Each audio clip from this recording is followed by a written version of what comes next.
everybody, and welcome to another episode of CRESI's Ontario Landlord Series podcast. This episode here, we're going to be continuing on with our basement apartment theme, and we're going to be coming at it from the insurance angle today. So, lots to think about when we're thinking about now having two families in a home, whether you're living above or you're renting out both units. So, we're going to talk about again becoming a landlord from a basement apartment from insurance today, and to talk with us today with about the insurance for our basement apartment is Azita Fathi from Prime Service Insurance. How are you doing today? Welcome. Thank you so much for having me, Kevin. I really appreciate the opportunity to be part of this conversation and connect with your audience. My name is Azita, as you mentioned. I'm a licensed insurance broker in Ontario. I've been practicing since 2017 and have had the privilege of working with many homeowners and landlords across Ontario. So, one of the most common things that I see today is increasing popularity among basement apartments. With the mortgage rate the way they are and the rising cost of living, of home ownership, it is only natural to make perfect sense for more people to turn their home into a revenue generating property. And that is whether it's right or wrong, who am I to judge? But we just wanted to make sure that it gets done properly and rightly, and you get yourself protected. What I mostly see happening is people have their basement turned into a separate unit and giving it to their relatives. And they don't think anything about it because a relative is living in the basement. But right there and then, that purpose for that property now has changed and had turned into a separate unit for another family. So in the beginning, we may not be charging our relative any rent. They will be participating in paying utility, for instance. And that on its own, it's again changed the purpose for that property. So you have to let your insurance company know that you now have another person living in your basement. Whether it's legal or illegal is not relative at this point in time, right? Because I know of you, we've talked about the legal and illegal basement apartments. At the moment, when somebody's living in a basement, the purpose has changed, and the legal or illegal is not relevant at that point in time. Any question about this? Does that make sense? Yeah, no, for sure. Because someone's living in the basement, whether the basement is legal or illegal, that is irregardless and irrelevant. Sorry, I should say, to the fact that somebody Absolutely. is living there would change the purpose. I think that's interesting, though, that you were saying about the family member, because Mhm. even though there's no lease in place, anyways, I guess that's how do you prove, right, what's going on if they're staying with you as a permanent guest or So you're absolutely correct. So the landlord and tenant agreement is not coming into play here. However, if you have someone living in your basement, whether it's your relative or not relative, and they have content, they have valuable that is stored in the basement. God forbid something were to happen to that property and we have a total loss, and the adjuster comes in and they realize that someone else was living in the basement and you did not disclose that, because when you get your home insurance, there are specific questions you're answering on that application. And one of the question is there someone even related or not related living with that, or do you need additional insurance for that person? If you did not disclose that on your application, and the oversight is that that claim may be denied, or their content may not be covered. The property is covered, their content is not. So those are the little things that we have to look at or think about when we are having someone living in our basement apartment. I would say with all insurance disclosed so that the proper information is shared, um, whether it's this or that. We'll get into the generalities of insurance on another episode. We're going to talk about that for sure. But on the basement apartment thing, so let's say families living upstairs and they're going to now rent out their basement. They've converted it all. They've had their contractor come in. It's all legalized and done. And now they're going to call you and say, "Hey, my insurance is going to change. What is going to happen? How does that all break down for them?" Perfect. So great question. again, as soon as a client calls an insurance broker and asks them that now the purpose of the property has changed and now it's a rental property or a separate unit that has been rented, we don't ask whether it's legal or illegal, right? That's the very first thing that we should know about the insurance. Of course, the assumption is that the property is safe, right? So you do have the smoke detector, you have the fire exit. We assume they are in place, otherwise you will not be renting this place because it's not safe for anyone to live in it. The only two things that changes is a your liability increases because you have no more foot traffic coming and going, so you definitely should increase your liability portion of your home insurance. You have to add the rental income protection to your home insurance, and you have to ask for that tenant or whoever is living in the basement to have their own separate insurance to protect their content. So, from liability perspective, maybe the cost to you would be around $600 or $700 a year, if not, but it at least adds that extra protection. So like $50 a month, right? To, Less than $50 a month. yeah, and that's to make sure you're gonna be covered in case anything ever happens or goes wrong. Absolutely. Insurance is one of those things that we all hate to pay, I think, but it comes in handy when you need it. Yes, Uh, absolutely. So you I know, just had and a client that had a relative living in a basement, and this happened in Scarborough over the past 2 weeks. With all the cooling and hot and the store snow melting, we had a flood in the basement. So and actually that the landlord was away, so the tenant is the one that called the insurance adjuster to come in for his own property, and that insurance is now gets subrogated to another insurance company, and that's how the homeowner insurance find out that there was someone living in the basement. So the landlord claim was denied because the landlord had not disclosed to the insurance company that they had someone living in the basement, but the tenant who had the proper tenant insurance in place got his content covered. So we all know that our home insurance will cover accidental or sudden bursts of water, but it doesn't cover seepage. In this case, it would have been covered under the home insurance if they would have disclosed it at the beginning. just to back to that, right? Always disclose, let everybody know what's going on. It's Absolutely. yeah, have your proper insurance in place to make sure that This was $20,000 out of pocket. it's a big hit. It's It was. The other scenario that I wanted to speak about, we just talked, we kind of touched on the insurance company would not ask whether the basement is legal or illegal, but we assume that it's safe. And one of the safety measurement is having a smoke alarm in the basement. There was a total loss in Brampton just recently. Actually, when I say just recently, it was 2 months ago. It made it to the news. It was one of our colleague that was had insured that property, and the fire had destroyed the entire property. The basement was rented.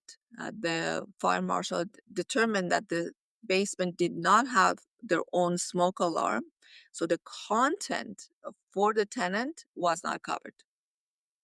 And the building, of course, is covered under the fire insurance and safety.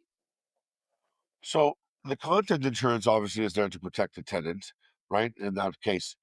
But the smoke alarm would be the responsibility of the landlord. Correct. Correct. So this is where that another insurance company is now involved because the original claim that went through was declined because of the fact that the home was not safe.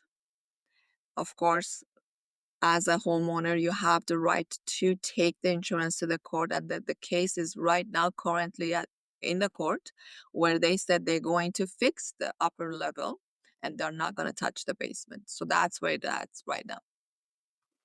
Wow.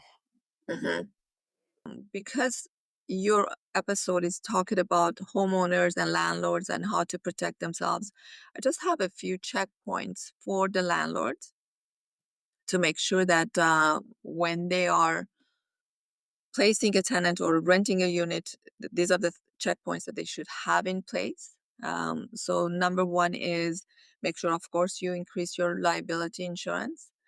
Number two, the other thing that the oversight is, you have a unit, whether it's basement or a separate unit, and you have a 30 to 60 days overlap period until from one tenant to the next. Please, please, please make sure that even any days that is longer than 30 days and your property is vacant, again, the purpose for that property changes and you have to let your insurance company know. Some people say, it's only 60 days, it's only 30 days, I'm not going to worry about it. But in this case, if there is something were to happen and the property is damaged, whether it's vandalism, whether it's water, the claim would be denied. So liability, make sure to let the insurance provider know when the purpose changes. And number three, actually, have the tenant insurance and definitely make sure that you are named as additional insured on that tenant policy. So should that insurance gets canceled, you'll be informed. So, um, from what I understand and from what I'm aware of from the legal side of things, a landlord can't evict a tenant because they don't have content insurance. But at least this way you'd be notified, is what you're saying, right? Like, um, Yeah, yeah, that that's way you know tenancy. this. Yeah, Landlord and when we tenancy act, that's different. yeah, so whenever we're setting up a lease, we get people to have tenants insurance. We can ensure they have it as part of the things that we need to collect before we turn over keys. But once we've turned over keys to them, they can turn around and they can cancel their tenant's content insurance as quickly as they want, which makes no sense to me. It protects their stuff, right? Whether Yes. they're in a condo or a basement apartment or whatever, content insurance is somewhere around 20, 25 bucks a month, I think, and takes care of everything that they own when they're renting something else from somebody else, you know? Um, It's actually very inexpensive. You're absolutely right, Kevin. It's very inexpensive and it protects the tenant. Beside the content, it has additional living expense component into it. So in the water case where you are repairing a basement and the insurance will pay for their accommodation while they're staying at a hotel. So there's a lot of things that goes into a tenant insurance that is there exactly as you said to protect the tenant and add that extra peace of mind for the landlords too. So yes, being named as additional insured would prevent the tenants to cancel their insurance without the knowledge of the landlord. So, that's actually a good thing. I'm learning something there too. I say this actually a lot of times. I learned something through every episode myself as well. So, if we're going to tell our landlords that when tenant Susan is coming in, uh, would that be for any property? I guess simply right. Whether Any it's property. yeah, Yeah. they should. So, how can they be added? They have to tell the tenant to add them. I guess at the time of it. So when you rent a property, one of the condition is beside checking the references, the credit, and all of that, you will say you need a tenant insurance, right? Yep. So Yep. you will say you have to name ABC company or Azita as additional insured when you are purchasing that insurance. Okay. And that is a standard practice among all the insurance brokers. They know this and they will easily add the landlord's name to the insurance, just the same way that banks want their insurance, their name to be added to the home insurance, right? As a mortgagee. How would the lenders know when you're canceling your insurance? They would be immediately notified by insurance company. And that's the exact same way for the landlords.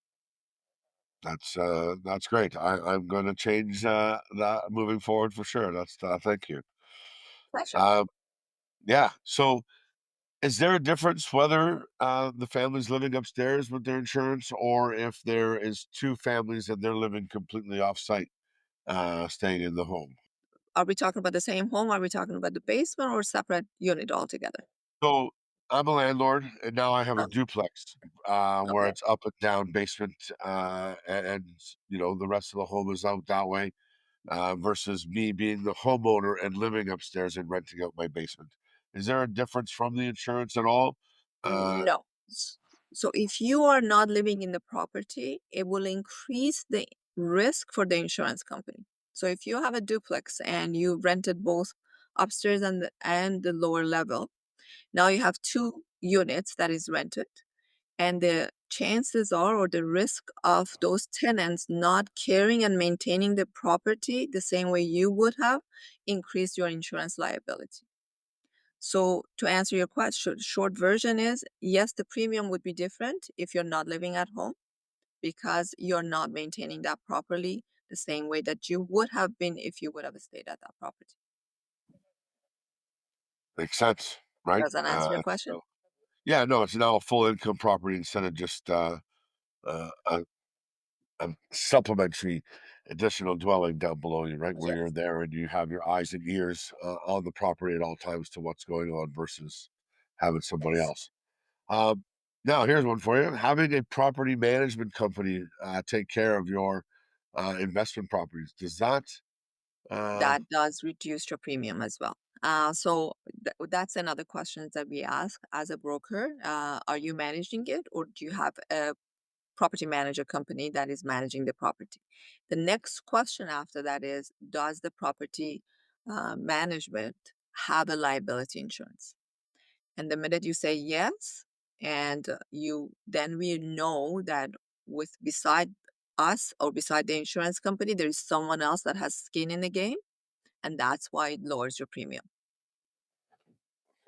Basement apartments, get insurance, disclose that that's happening, whether it's a family member just living down there as an extra person and you're not thinking about it, let your insurance company know that as well. But if it is a rental property and you are renting it out, obviously make sure they know that this is going on, that someone is down there, has to be safe, should be legal. Obviously, all situations can't be done that way, and we do need housing and it is what it is, but make sure that it is completely safe for somebody to live in. And yeah, Azita, do you have any final things that you wanted to share with Yeah, anybody I today? just prepared a checklist for basement apartment coverages, if I may. So A, as you said, inform your insurer about the rental unit. Number two, add a rented promise endorsement. So that means you've rented the basement. Number three, include a rental income protection. So you've rented a basement to generate that income. Should something happen, you wanted the insurance company to continue paying you that rent while you're getting your property fixed. Four is increase your liability, as we discussed, because extra foot traffic increases the liability. And definitely add yourself as additional insured on the tenant policy. Notify your provider if your property is going to be vacant for more than 30 days. And the most important piece is make sure that you have a smoke and CO2 detector installed in the basement level or the lower level. That's it for me. Excellent. Thank you so much. I appreciate your My time today. pleasure. And yeah, we'll talk to you again soon. Absolutely. I appreciate the opportunity. Thanks. Bye. Bye for now. Please remember, while we are professionals, this podcast is for informational and entertainment purposes only. The advice shared may not apply to your unique situation. Always seek personalized advice from a qualified professional before making any investment decisions. Hey, everybody. Thanks so much for joining us this week. I hope you enjoyed the episode. If you're finding it informative and useful, make sure to like, subscribe, share with a friend so that we can keep getting the information out there to Ontario landlords. And keep on joining us. We'll see you next time.